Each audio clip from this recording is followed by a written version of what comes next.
menor estamos dejando un municipio en punta en el país. Y bueno, esto nos habla también por parte de los trabajos del reconocimiento que se nos hizo de la Escoba de Plata, y que hoy estamos entregando esta infraestructura, prácticamente una infraestructura industrial del manejo de los residuos, donde la transferencia pues obviamente se está significando, con esto generando mejores condiciones a los empleadores.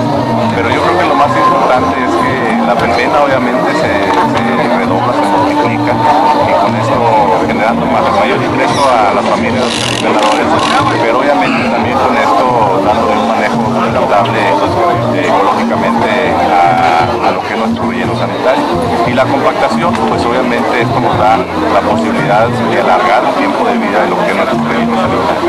Y obviamente esto nos genera una mejor eficiencia en lo que es la generación de bonos de carbono. Entonces, si tú te fijas, esta es una cadenita, una cadena de eficiencia que obviamente nos da como sustentabilidad un municipio ecológicamente viable.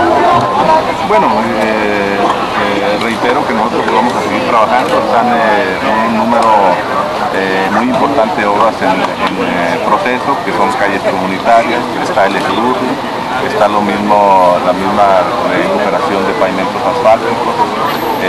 Bueno, hay algunas vialidades que también están en proceso con concreto nuevas, con concreto hidráulico. El lago de la China, que también vamos a hacer entrega en los últimos días de la administración. El Museo de la Ciudad, que vamos a entregar la infraestructura, o sea, la entrega de lo que es el edificio ya restaurado, con algunas primera etapa de lo que es la museografía.